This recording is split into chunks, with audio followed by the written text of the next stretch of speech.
Call the meeting to order. Well, welcome to February 21st, 2022 meeting of the Gaston County Board of Education. I am Jeff Ramey, member at large and chairman of the board. I'd like to start to my right, Mr. Dedman. Lee Dedman, Gastonia Township. Justin Davis, South Point Township. Steve Hall, Dallas Township. Robbie Lovelace, Cherryville Township. Dot Cherry, at-large member. Kevin Collier, Riverbend Township. Brett Moore, Crowder's Mountain Township. On behalf of the board, I would, Dot, Mr. oh, I'm sorry. Hey, Miss Dot. Dot Guthrie, Gastonia Township. Thank you. On behalf of the board, I would like to welcome everyone to our meeting this afternoon and thank you for your interest in Gaston County Schools. We look forward to a productive and informative meeting. The first order of business is to have our prayer and the Pledge of Allegiance. I would like to ask Dr. Booker to lead us. Thank you. Let us pray. Father God, we come to you this evening asking for blessings and help as we gather together. We pray for guidance in the matters at hand and ask that you would clearly show us how to conduct your work with a spirit of joy and enthusiasm. Help us to work together and to encourage each of us to seek excellence in all that we discuss and work on. We ask that you would challenge all of us to reach higher and farther, to be all that we can be, to bring glory to you and all that you have provided us with. We ask all of this in thy holy name. Amen. Amen. Please join me in the Pledge of Allegiance. I pledge allegiance To the flag of the United States of America and to the republic for which it stands, one nation, under God, indivisible, with liberty and justice for all. Our next order of business is to adopt the agenda. I have a motion on the floor, Ms. Cherry, second by Brent Moore. Any discussion? All in favor? And it's unanimous. Thank you. Our next order of business is to hear good news happening in our school system. Dr. Booker. Mr. Chair, members of the board, we have several items of good news to share with you tonight. Many of you may recognize that this is Public Schools Week. It's a time when people across the country come together to celebrate the importance of public schools in the United States. We are extremely proud of the 56 public schools we have here in Gaston County, and we appreciate the commitment of our teachers, administrators, and support staff, and so many others who work tirelessly every day to bring education to our community. Our schools offer much for students and families, and the opportunities go beyond what happens in the classroom to include sports, the arts, and many, many community activities that benefit all. We know that you can't have a vibrant economy or a growing community without strong public schools. And so we appreciate all that goes in to making Gaston County Schools part of this community. So we will celebrate Public Schools Week by sharing some great news going on in Gaston County. First, we'd like to recognize our Do the Right Thing award winners for February. These students are nominated by their school and will be featured in the Gazette on the second Friday of each month. February winners are Carson Walters of Carr Elementary, Devarion Steele of Gardner Park Elementary, Ariel Pagan of Yorkchester Middle School, and Riley Royer of Bessemer City High School. The special recognition program honors students for doing the right thing.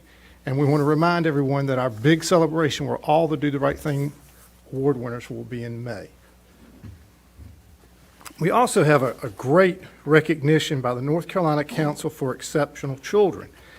They award a Yes I Can, and only 5 students in the state of North Carolina are recognized with this.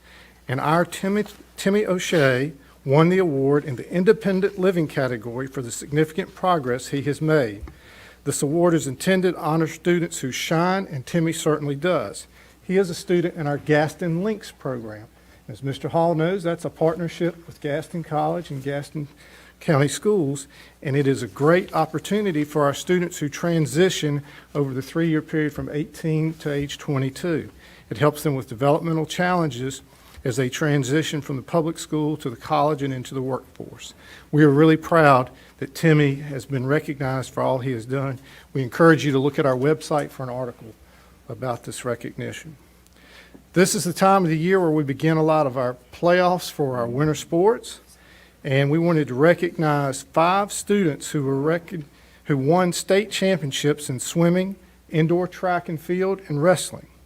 Asher Newman from the Highland School of Technology won the 200-yard freestyle event in swimming.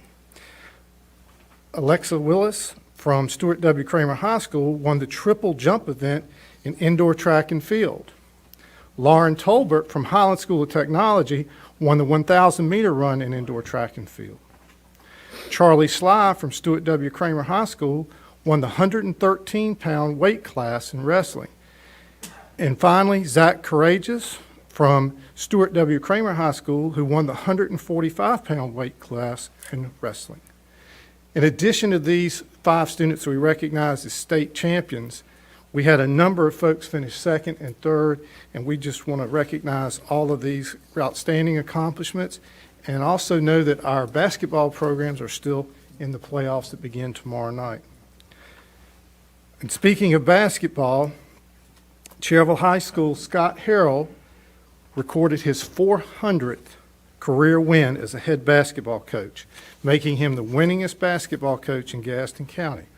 We congratulate Coach Harrell for this accomplishment, and I know the first thing he would say is, I haven't done anything, I've just had great players. Scott is very humble in what he accomplished, so he is always a great supporter of student athletes in the Cherville area. So, and I mentioned on basketball, 7 of our schools, Ashbrook, Bessemer City, Cherville, Stuart W. Kramer, East Gaston, Hunter Huss, and South Point all have teams that will begin competing in state basketball playoffs.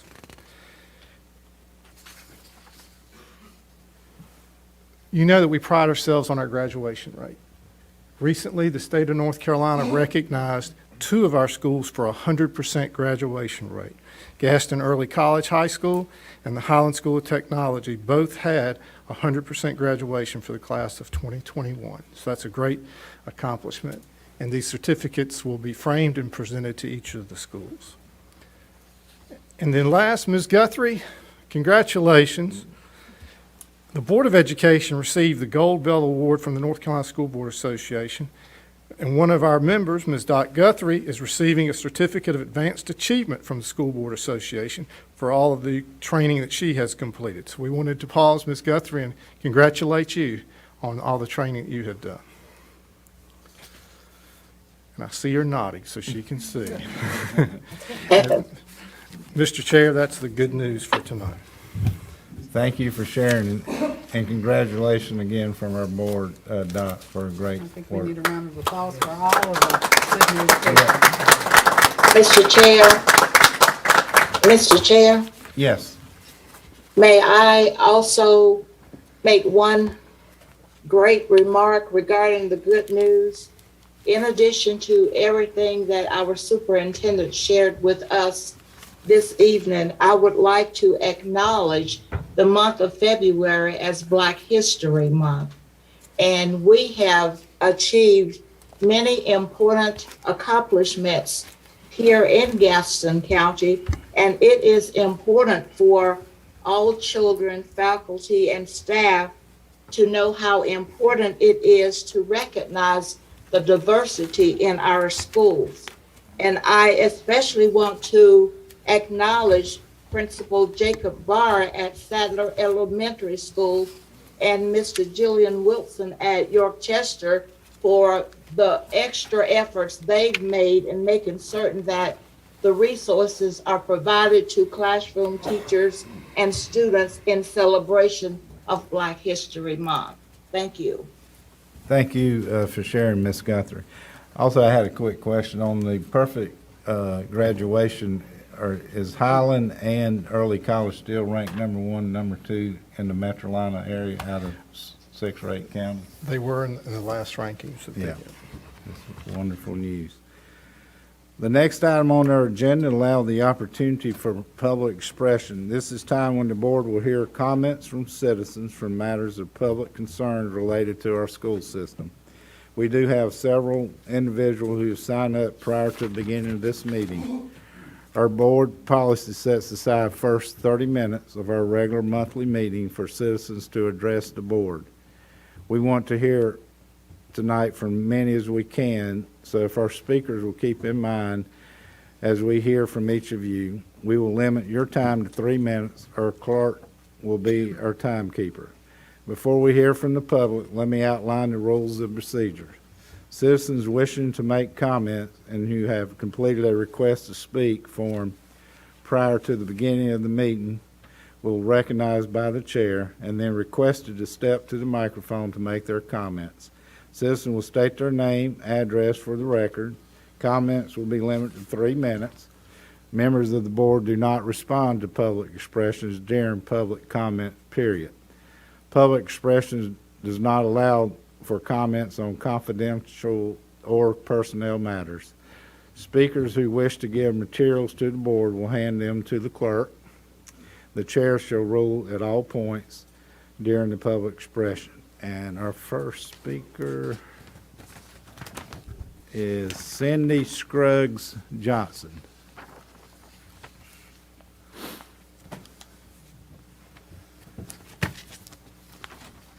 Hello, my name is Cindy Scruggs, and my address is 123 Doster Height Place, Mount Holly.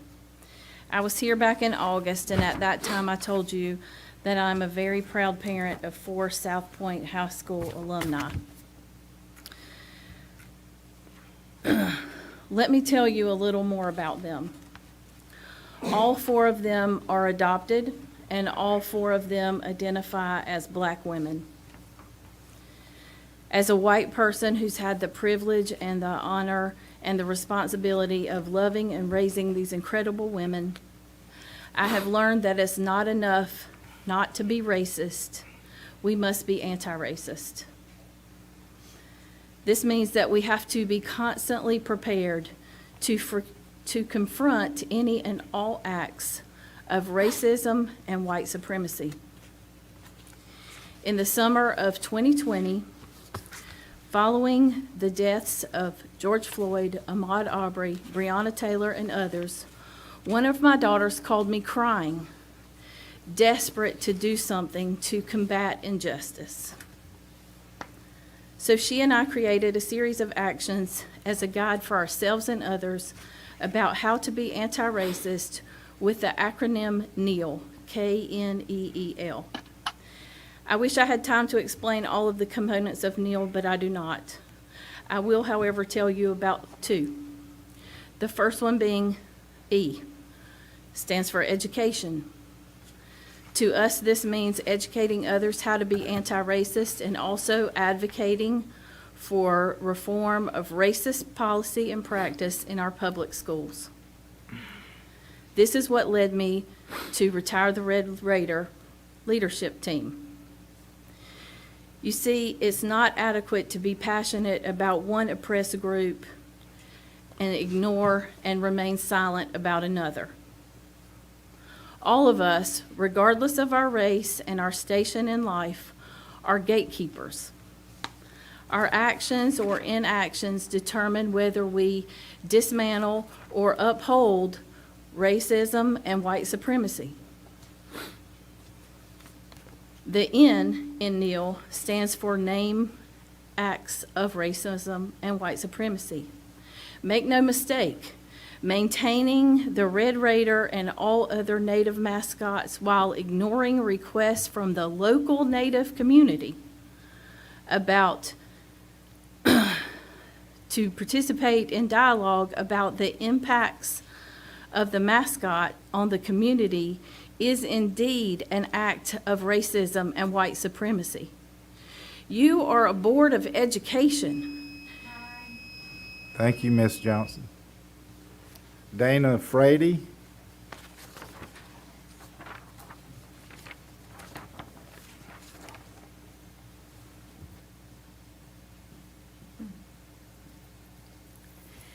Good evening. My name is Dana Frady. I'm a resident of Belmont, and you have my address on the form. Members of the school board, Retire the Red Raider is a coalition of South Point High School alumni, parents, students, and teachers working with local Native leaders to end the use of the offensive Red Raider mascot. This coalition has come faithfully to this school board meeting for almost 2 complete school years. Some of you may have heard this news. Have you heard that South Point mascot issue has been settled? On December 9th, a group mostly made up of South Point Booster Club members led by Jason Rumfelt met. The post on Facebook read, "Come hear the findings and conclusions to the debate over the South Point Red Raider name and logo." Chair Jeff Ramsey was there in attendance, as well as Justin Davis. You probably already know that after the presentation that was made stating that the mascot or logo is not racist but is respectful and geographically accurate, called for a vote they said was representative of the community and would end the community process. I know firsthand what happened at this meeting because I was there myself. I cannot say for certainty that Chair Ramsey raised his hand, but I looked around the room and I saw what looked like every hand raised except for me, my daughter, my colleague and friend, and other members of the coalition, the majority of whom are Native Americans from that geographic location Mr. Rumfelt just said the logo was geographically accurate of. I do believe I have a picture of Mr. Dixon raising his hand. Let me clarify something. It is not settled. To start, the post asked people to come and hear findings and conclusions to the debate. There has been no debate. In order to have a debate, there must be dialogue.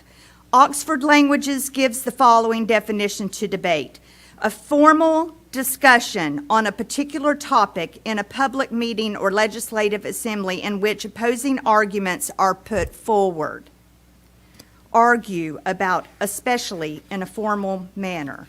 There has been no dialogue, even though we have repeatedly asked to meet with school board members, Principal Ford, and Mr. Rumfelt and his working group.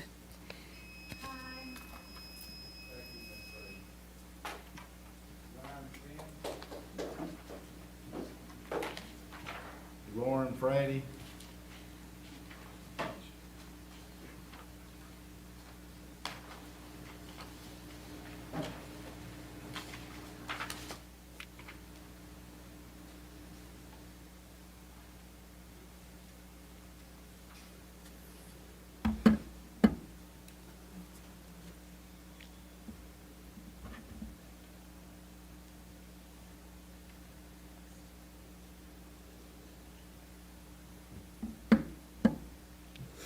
My name is Lauren Frady, and my address is on the form. Retire the Red Raider has been coming to these meetings for almost 2 years now. We have given you proven facts, studies, sound arguments, testimony from students, letters from local tribal organizations, testimony from local tribal leaders, all of whom have given you free education on the issue, and you have taken all of our labors, especially the labors of tribal leadership, and shown egregious disrespect and disdain for them.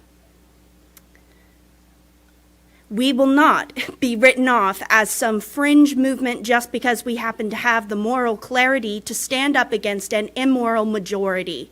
True justice is rarely popular because it requires that those with privilege give up their comfort. But that's all it really requires: a little discomfort, respect. And yet this town behaves as if it was them who were subjected to genocide. This town likes to play the victim while they scream at us from car windows, curse at us, send us death threats, mock us, and misrepresent our goals, throw their power around like a weapon to try and silence us. Well, we are not the outsiders you all paint us to be. We are members of this town who grew up here. I grew up here. I live here. My voice matters. But the voice of local Native community members matter even more. I am so angry all the time at how they have been treated, and I don't understand why you're not. I don't understand how you can't see all the blood on your hands when these incredible leaders and pillars of their communities have bared that pain for you over and over again just for you to turn your noses up at us in favor of the comfort of your white supremacy. You are enabling the continuation of white supremacy in your schools. This logo doesn't just affect students at South Point. It doesn't exist in a vacuum. The normalization of racism is insidious, and you have given it your approval with your silence. You have chosen to work against the interests of education, which is what we all care more about than anything else, by the way. All we want is for students to get the quality of education they are owed. And it doesn't end with the logo. There is so much that was designed to hurt BIPOC students in your schools. And as long as you are working to keep things as they are, you are working against education, not for it. You are the board of brainwashers. Thank you, Ms. Frady. Dr. Jason Black, Ava Clarkson,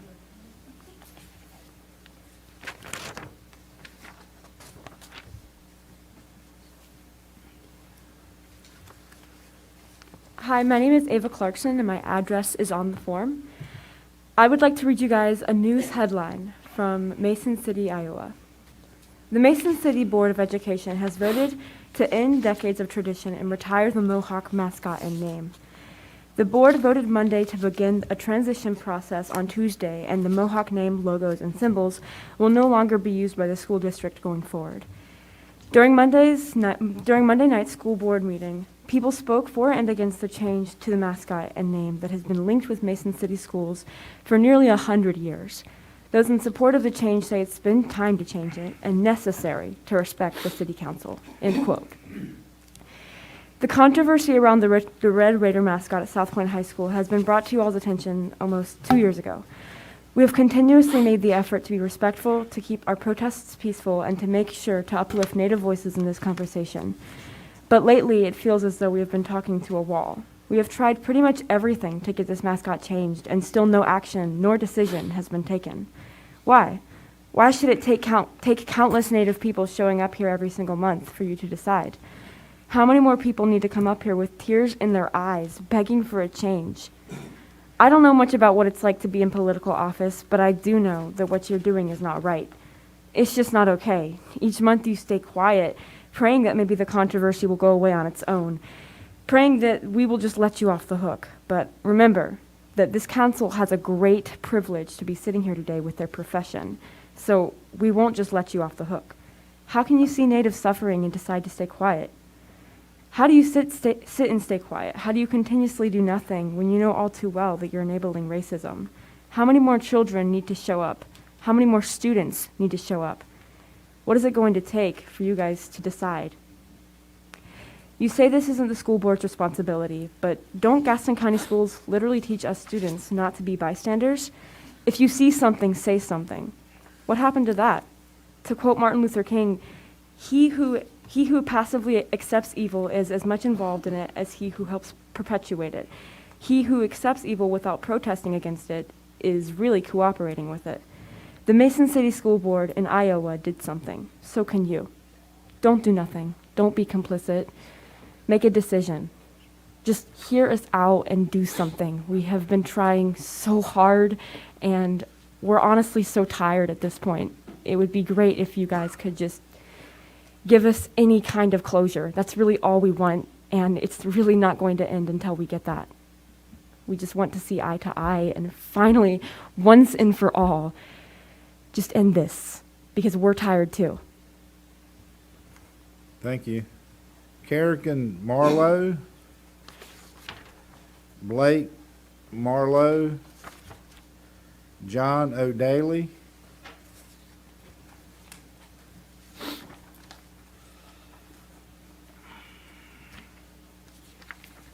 Chairman, board members, I represent Gaston County Honor Guard along with Sandy Botak. I'm from Dallas.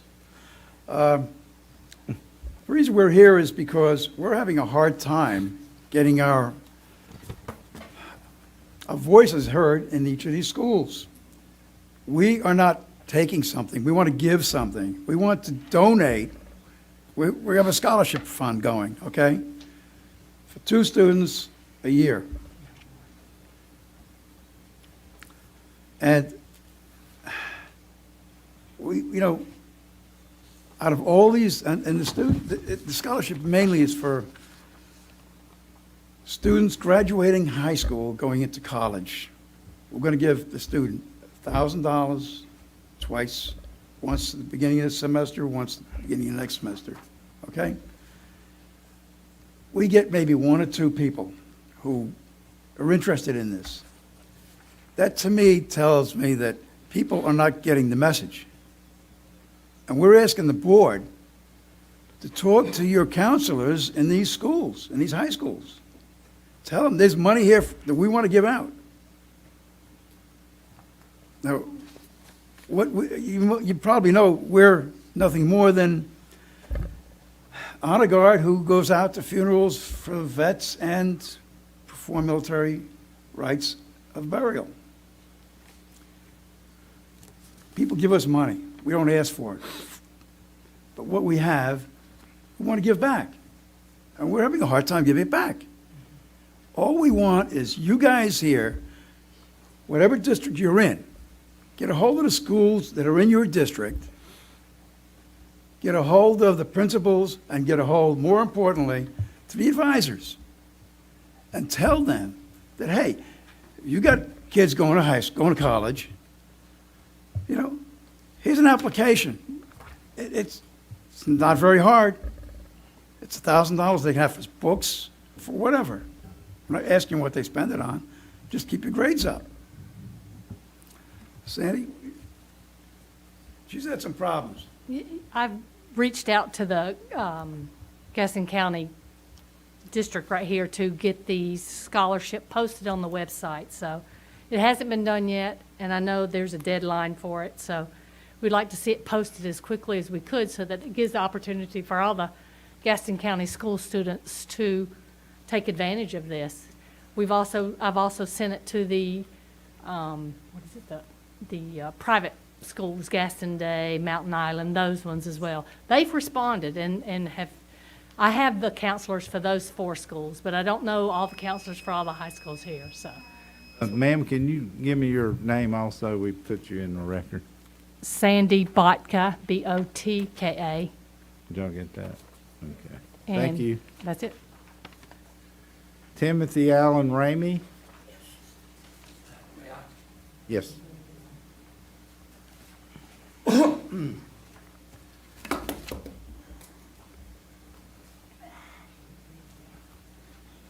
Good evening. Thank you for having me here. My name is Timothy Allen Ramey. I reside it's on the form, I think. I'm here to complain, really, but I'm also here to educate. So I'm a lifelong resident of Gaston County. I have a work history of I was a North Carolina High School Athletic Association referee and umpire for about 15, 20 years. I also have a history of law enforcement of about 18 years. I've been here all my life. Most people know me around here. There's not a basketball court but one in the whole county that I haven't run up and down and officiated on, and that's Stuart Kramer. There's not many softball fields that I haven't been on and umpired. I've worked 12 Youth World Series. I've been involved in a lot of work as far as sports go. I love sports and I love Jesus Christ. I'm here tonight because I had a traumatic experience at Bessemer City High School last Thursday, February the 10th, approximately at 6 o'clock. I went to the high school game. East Gaston was playing over there. I wanted to observe a game. I don't run the courts like I use. I can't. I'm disabled. I have a medically implanted device in my back. I went in knowing that I could not go through the metal detectors per medical science and per my doctor. I have a medical card from St. Jude Medical that explains anything anybody needs to know. Knowing this, I didn't want to hold up the line. I went in like this, with knowing some security that I know. I was denied entrance because they said it was their policy. I said, do you know that you're violating federal law and American with the Disabilities Act laws? I was told by the sheriff's deputy, the county officer, and the person in charge with Bessemer City that federal law didn't work in that school. They were going to go with that individual's policy. I was frustrated, but I didn't get disorderly. I asked the police, can you please pat me and frisk me down out like the other 15 schools I've been to? They said, no, we don't do pat and frisk search. Now, if I had to come disorderly, I do think with my history of everything I've been through, I think they would have cuffed me, charged me with trespass. They could have took me outside, could have threw me on the ground, could have kicked me in the back of the head, drug me to the car, and then they would have remembered that class that they took in BLET about pat and frisk search. I want to educate. It's not the same across the board at every school. Thank you, Thank you Mr. for your Ramey. time. Thank you. Benjamin Connor, Haley Brazil, Thomas Tanzola,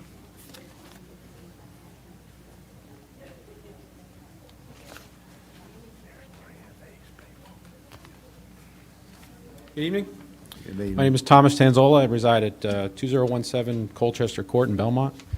I'd like to thank you, ladies and gentlemen, for giving me the opportunity to speak this evening. I'm here to ask when the board might consider relaxing some of the restrictions currently imposed on school activities for the children. I know everybody knows it's been about 2 years, but I just wondered if the board could consider relaxing the restrictions such as other neighboring counties as McDowell and Lincoln have to allow the children to participate in all the activities they were used to prior to the pandemic. Let's see,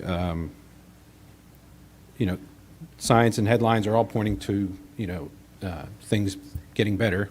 And I personally have 2 sons that would like to participate in things that they haven't been able to up to this point. So I just wondered if the board would consider that, and I'm sure everybody would appreciate it in this county. While they watch, my son has some friends that in other counties that he has to hear stories about them participating in things he can't. So I just wonder if the board would consider that, and I appreciate your consideration. Thank you. Thank you. James Mandola, you probably have to.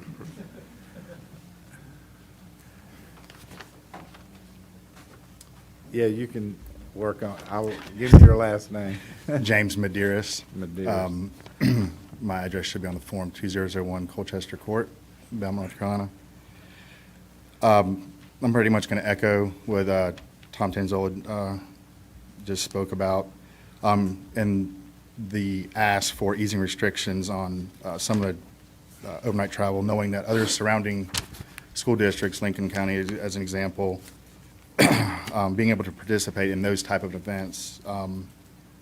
The COVID numbers obviously going the right direction. The mask mandate was dropped, if I'm correct, I think in December. Schools no longer require the mask mandate. So several states are, as we see week to week, getting better. Those restrictions are being eased. So really it's just asking for those restrictions to be eased so these children can enjoy their high school years and do what they love to do. That really helps the next, I think it helps the younger classmen see kind of the benefits of sticking with different programs and allowing them to experience what I would say events that are opportunities that are of a lifetime for most of those kids, that they wouldn't. Some of the things I've heard, things I haven't done as an adult even. So I appreciate the time. Thank you. Casey Springer.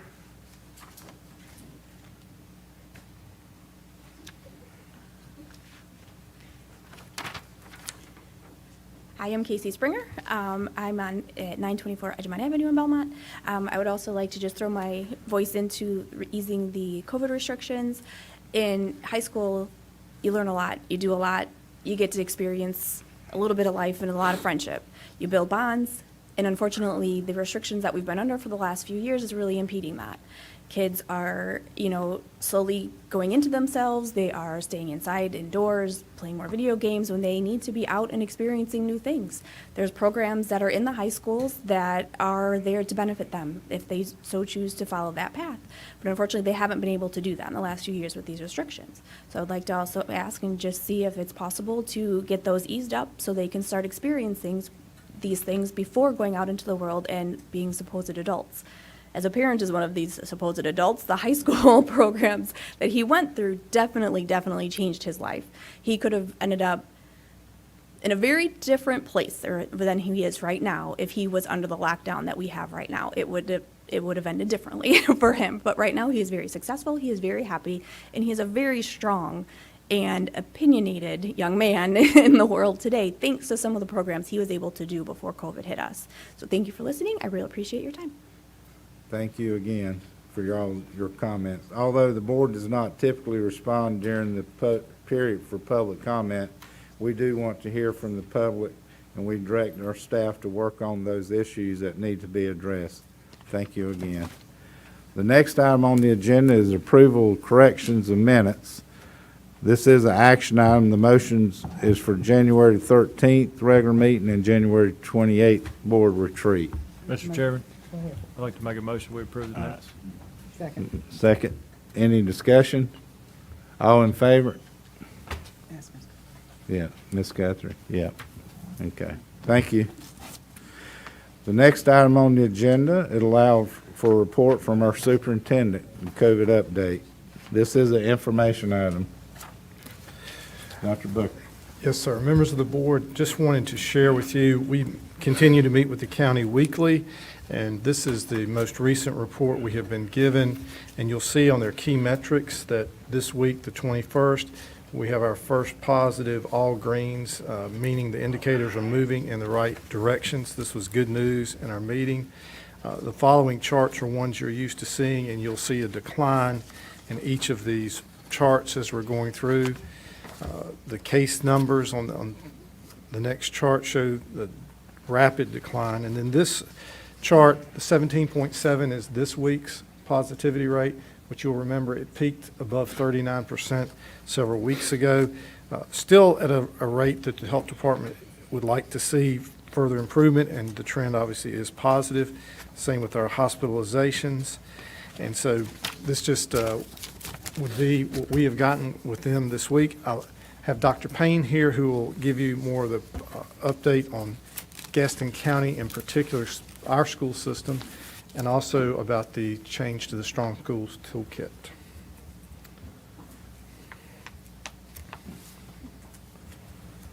Thank you, Dr. Payne. Good morning, or good afternoon, Chairman Ramey. Long day. Vice Chair Cherry, Superintendent Booker, and members of the board. Tonight, I'd like to provide you with the COVID-19 data and the updates from the NC Strong Schools Toolkit. Last month, we reviewed the number of individuals who were quarantined and isolated by month, as well as the number of those quarantined and isolated individuals who tested positive. I wanted to share with you our most recent data for January and February, and as you can see, January had the highest number of quarantines and isolated individuals, as well as the highest number of quarantined individuals that tested positive. During the past month, the data for the number of quarantines and isolated individuals is lower than any other month. To break this data down even further, I wanted to show you each week by week totals. You will see the consistent measures throughout the month of January and the decrease in the number of individuals who were quarantined and isolated during the month of February. Beginning today, February the 21st, the Strong Schools Toolkit has been updated to eliminate contact tracing. Contact tracing is the practice that occurs when an individual is diagnosed as a COVID-19 positive. The school COVID team identifies the exposures by identifying those individuals within 6 feet of the positive case for 15 minutes or more. Exposed students prior to today have had the opportunity to either participate in test to stay or quarantine for 5 days. Effective tomorrow, these students or these individuals will no longer, as long as they have no symptoms, will be able to stay in school and not have to quarantine. We will only be quarantining symptomatic individuals for 5 days, and they can return masks for the following 5 days. Those individuals who have a negative test result or an alternative diagnosis from their medical provider will be exempt from the quarantine once symptoms improve. Positive individuals will continue to quarantine for 5 days and will be allowed to return for the following 5 days masked at school. Our administrators will be notifying in their weekly message the number of students who were affected that week. So how does this compare? How do these changes affect test to stay? Prior to today, in test to stay, students who were identified as exposures had to either quarantine for 5 days or choose to participate in our test to stay study where they tested on day 1, 3, and 5. And as long as they had no symptoms and had a negative test result, they were eligible to return to school. Effective tomorrow, our symptomatic students could only test at the testing center, and they had to have negative test results, and as long as their symptoms were improving, they were eligible to return. Effective tomorrow, Gaston County Schools will no longer be participating in test to stay because we will not have exposures. Any student or family that feels like they have been exposed, we will provide an optional service to them to be able to have a test at any of our testing centers or testing sites, but it will not be required for attendance in school. And then our symptomatic students, where they could prior to, because we were a part of a study, only test at our testing center, starting tomorrow they will be eligible to test at our testing center as well as any of our testing sites, as long as they have a negative result, symptoms are improving, or an alternative diagnosis, they will be able to return to school. Thank you very much. Thank you, Dr. Payne, for all your work. Absolutely. Dr. Payne, I have one question, and it's probably not the brightest one, but I'm going to ask it anyway. Did the toolkit, because I looked at it briefly, but I haven't looked at it in 4 or 5 days. Has the toolkit, as far as the symptomatic criteria, has that changed at all? It has not. Okay. Thank you. Mm-hmm. Okay. Thank you. Thank you. Oh, Kevin. Well, I'm sorry. just a clarification. So with the toolkit stopping the contact tracing, we will stop on, what's the date that it's? Today. Is today, effective today. Okay, I just wanted to be clear on that. There were some questions about that. Thank you. Mm-hmm. We had a teacher work day today. As our students return tomorrow, we will not be contact tracing. All right, the next item is one that's been on our agenda every regular meeting this school year. By current North Carolina law, all local boards of education shall vote on a faith-covering policy every month, either to maintain the current policy or amend it. Our current policy is masks are option in Gaston Public Schools by all students, staff, visitors of all campuses. Do I hear a motion for how the board should proceed? Mr. Davis. Mr. Chairman, I'll make a motion that we continue with this mask optional policy. I'll second. Second, Mr. Collier. Any discussion? All in favor? And that's unanimous. Dr. Gaston. Yeah. One thing, Mr. Chairman. Yes. Now, I'm wearing a mask because I'm older than most people, so I want to make sure I wear one. But I do want our students to realize and remember that they can wear a mask. Okay, but I totally agree with our whole board that we don't to make it optional, but let the students and parents that want to wear a mask to let them do that. Thank you. Thank you, Mr. Devon. Unless there's a change in the law, this item will be reconsidered at our next board meeting, March 21st, Senate Bill 654. Dr. Booker. Yes, while we're continuing to talk about COVID, you all know we have a very strong NCAE organization. Mr. Clinton, Dr. Baltonite, Mr. Hoskins and I meet with them monthly and talk through concerns. And one of the things that we know, and talking with our administrators, is an ongoing concern is just the strain of what's going on with COVID. And this contact tracing going away will eliminate some, but it's still, we have folks out there and they're doing multiple jobs. They are covering for things, and it's just hard to even begin to say how they should be compensated. But in working with Mr. Hoskins, we have reviewed again what is allowed with the COVID funding that we have, and it is clear that you can do retention consideration, and you all did something this past fall for that, and so we would like tonight to recommend that all folks who are hired prior to January 10th so basically this semester, anyone that has been with us for the entire semester would be eligible for a $1,000 one-time payment, and that payment would be made in June of 2022. And so we do have the funding, and we do have approval in our ESSER plan that was submitted to the board, that to the DPI is the way we would spend our funds, that we could do this. And so we would recommend that you authorize us to communicate that those who are employed on January 10th and remain with us through into June 22 would be paid a bonus.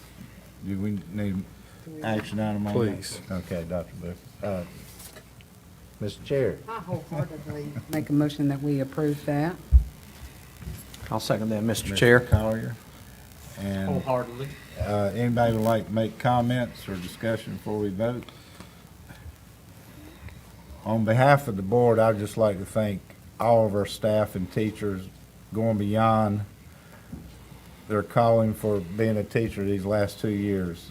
Their dedication is beyond measure, and we appreciate everything they've done for us and our students here in Gaston County. I see a lot of parents out at audience. They realize how far they've have worked over hours and everything, so it's a little token we can give back to them, and we really appreciate it.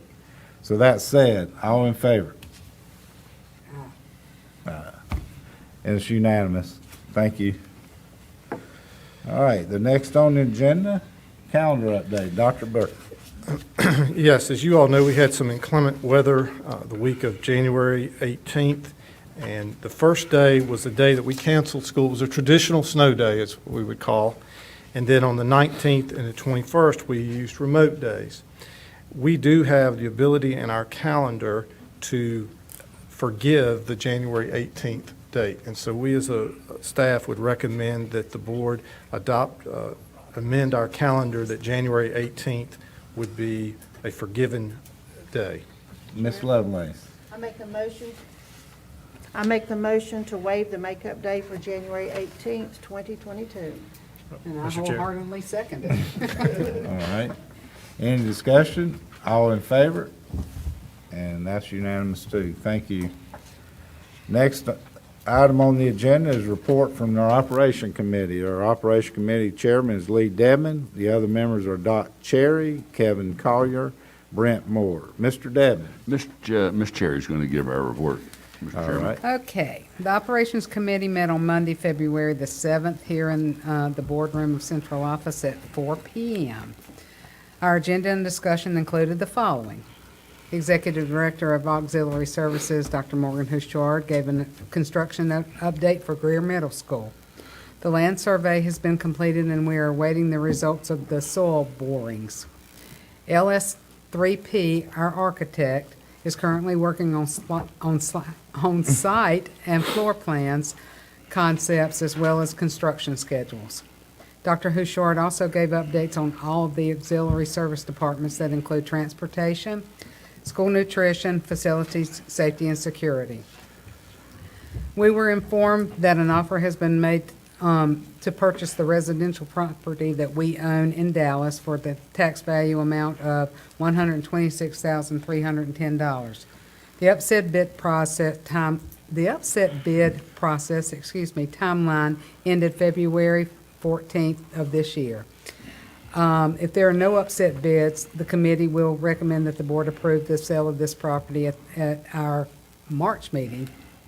Is that correct, Morgan, or did I say that wrong? We did in February. Okay. The committee reviewed, it's on the consent agenda, I apologize. The committee reviewed, I'm excited about what we just approved for our staff.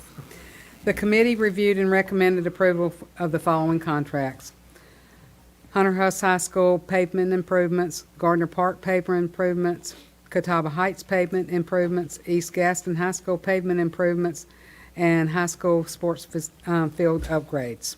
These contracts will also appear on our consent agenda. And we will meet again March the 7th at 4 o'clock here in the boardroom. And that's the report. Thank you And I for apologize your for the report, errors. Ms. Cherry. Next on the item, on the agenda is a report from Curriculum and Instruction Committee. Ms. Dot Guthrie is our chair of that committee. The other members of that committee are Justin Davis, Steve Hall, and Robbie Lovelace. Ms. Guthrie. Mrs. Lovelace will be making that report, Mr. Chair. All right, thank you. The Curriculum and Instruction Committee met on February the 10th, 2022. Members present were Dot Guthrie, Robbie Lovelace, Justin Davis, and Steve Hall. The meeting was called to order at 12:01 p.m.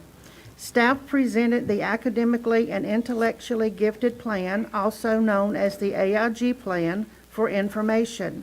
The AIG Plan must be approved by the Board of Education every 3 years. The plan for 2022 through 2025 includes proposed changes and updates. The AIG plan is on the consent agenda for approval. Student Support Services shared information about Gaston County Schools, student and staff self-care and self-regulation. The department will apply for a grant to purchase items and create one wellness basket for each school to self-support and self-care among students and staff. The Executive Director of Student Support Services has been working closely with the counselor Professional Learning Community Leads. This is also known as the PLC. Professional development will be provided for all counselors this summer. Dates and topics for the face-to-face sessions will be reviewed with counselors by mid-March. The Department of High School Instruction provided an update on Math 1 support. Reviewing data from 8th grade identifies the layer of support needed for each student. A structured 90-minute class period allows for direct instruction and data collection to show evidence of learning. Gaston Blended supports rigorous curriculum, responsive instruction, and balanced assessment for students. The meeting adjourned at 1:08 p.m. Thank you for that report, Ms. Lovelace. And thank you for, yes.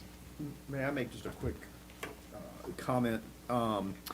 The academically and intellectually gifted plans in our board book and on the consent agenda, and I just wanted to mention to members of the board, as everyone already knows, that's one of the great programs that we offer in Gaston County Schools, and the changes that are being proposed are good changes because they'll expand the number of students that are going to be getting those AIG services, and it will also reduce some of the duplicative testing requirements and time that our AIG folks have to engage in when they're doing testing. So it will reduce testing and increase the services. So it's a good plan. Thank you, Mr. Davis. Mr. Chair, Yes, Ms. Guthrie.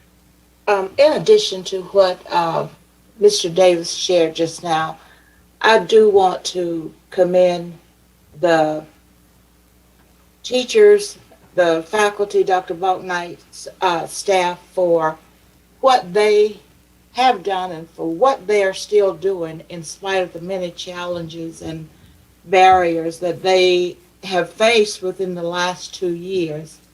I know that they have put forth a concerted effort to address social emotional learning, and they still want to see our students perform academically.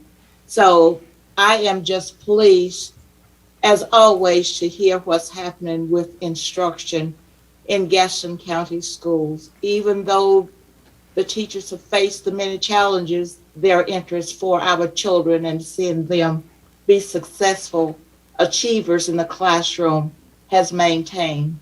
And I appreciate that. And I think we as a board ought to let them know each and every time that we get the opportunity how valuable they are and what they mean to us and what they have meant to us during these challenging years. Thank you, Ms. Guthrie, for those comments. Next item on the agenda is mental health services. This is an information item. Dr. Payne.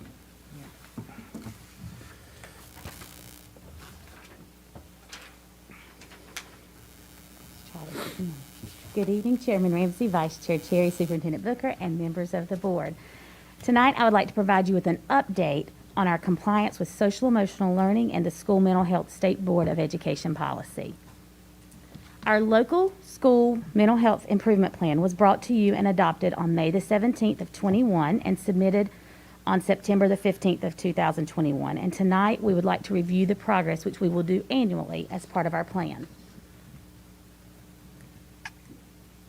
In the first year of our plan, all staff must receive 6 hours of professional development in any of the mental health areas listed on your screen. Each year after that, all staff must receive at least 2 hours of that professional development. So far, we have currently completed a little over half of that training during our first semester, and we will complete the remaining 2.5 hours during second semester by all of our staff.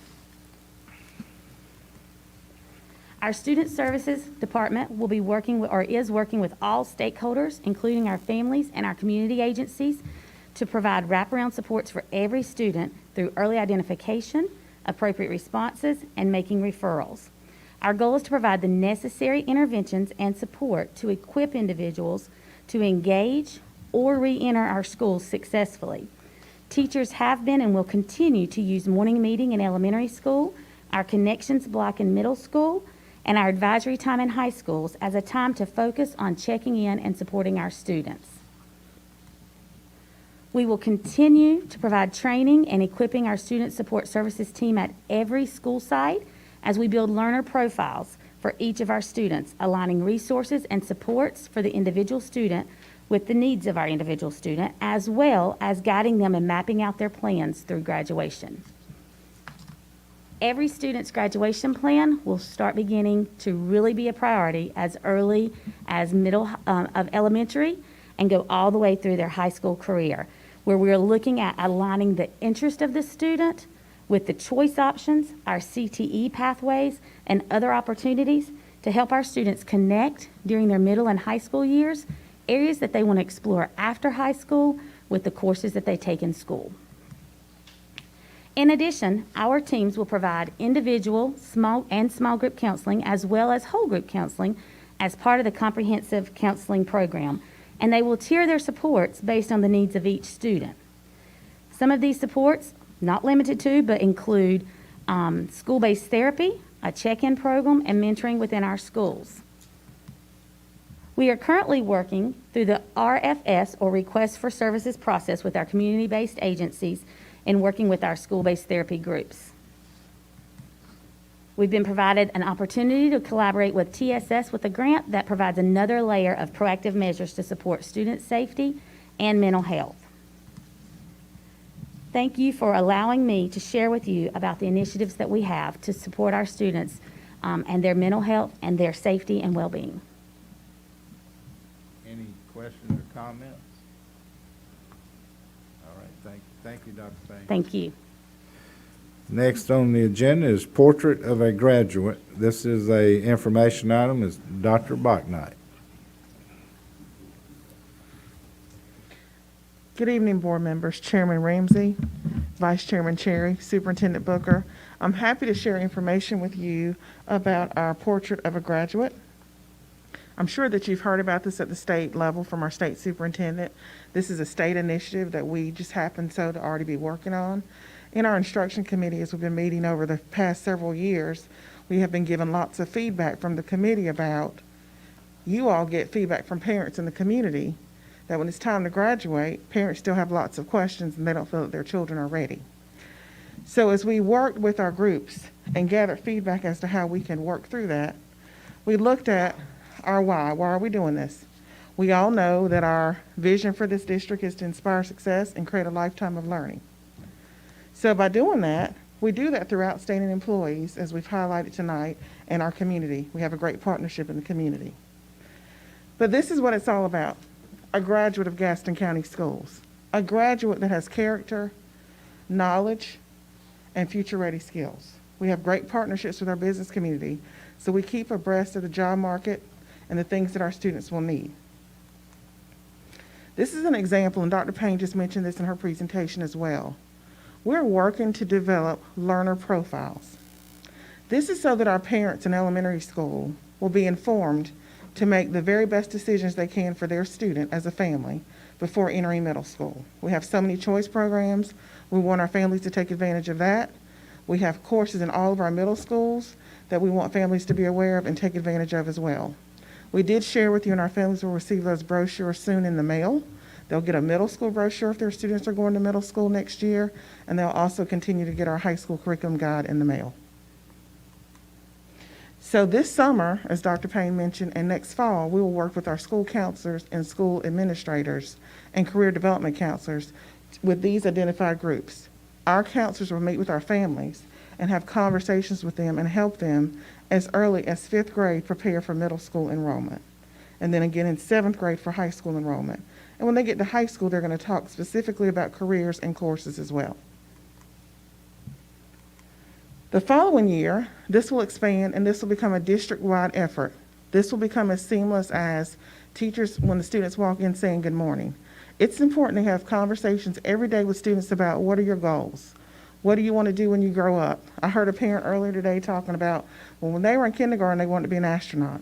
And then it changed to a fireman, and then it changed again. Well, that's important for us to know that so that we can guide the student as they go through school.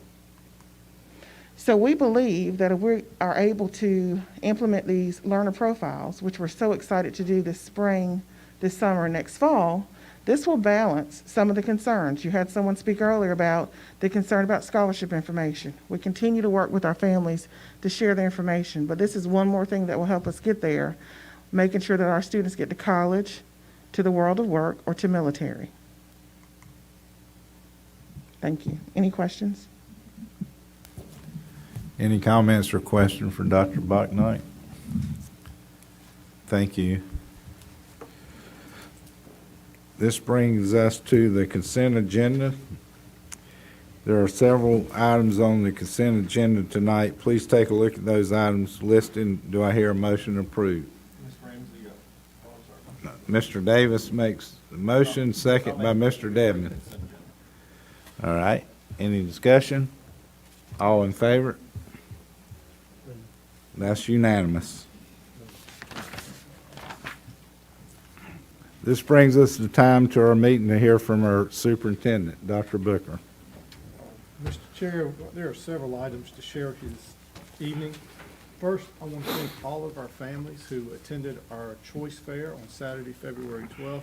But I want to give a special big thank you to the 21 schools that took all the time and energy to set up and be there and offer information to all the prospective students.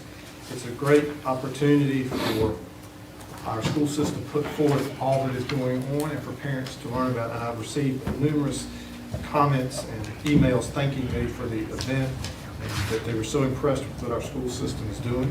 For those who weren't able to attend that choice fair, there will be another one on March 5th from 10:30 to 4 p.m. at the Gastonia Conference Center, and all are invited to do that. Well, we'll remind everybody choice applications are due by March 18th, which is a Friday, 5 p.m. March 18th. Just as you heard earlier tonight, we are ready to have things back to as close as they could be, and it's really exciting that recently our all-county high school band concert was held at Ashbrook High School. It was also on the 12th. It was a great program, and it just really shows all the work that our band folks have been doing, and our students and directors really put on quite an event. We also will be having our middle school all-county band concert and all-county chorus concerts for both middle schools and high schools in April. And we're excited that we'll be able to have those once again. These things really show off great talent. It's an exciting time if you can give the hour to 2 hours that they last. Also, we'll be participating in Building Community Resilience, Understanding Adverse Childhood Experiences, a program that's being sponsored by Gaston Together. And our lead social worker, Tina Peterson, will be one of the panelists for that event. And I just appreciate Ms. Peterson's willingness to represent our schools at this event. And then finally, for our parents, recognizing prior to our next board meeting in March, we will have a parent-teacher conference day on Thursday, March 10th. So please put that on your calendars. So students will be dismissed early on the 10th, and then on the 11th is an optional teacher work day, which will be no school for students. So if everyone could just mark their calendars for that. Mr. Chairman, that completes my comments, but we do need a closed session for a number of items. Thank you for that report. Thank you, time and attention. We work to do what is best for our students, teachers, and community.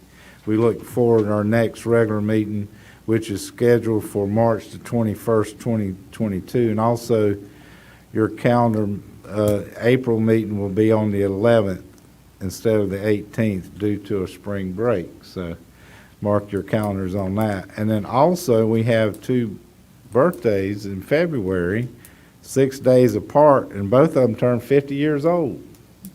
Yeah, whatever. Y'all believe that? But we would wish Kevin Collier and Dr. Booker happy birthday. So thank y'all. So I do need a motion to go in closed session, Mr. Collier. Mr. Chair, I'd like to make a motion to go into closed session under North Carolina General Statute 143-318.11, paragraph A6 for personnel, and under the same statute, paragraph A3 for consultation with attorney and any other legal matters. Got a motion, second? Second, Mr. Moore. Any discussion? All in favor? And that's unanimous. And we'll take a quick break. We're in closed session.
We're back in open session. I'd like to turn it over to Dr. Booker.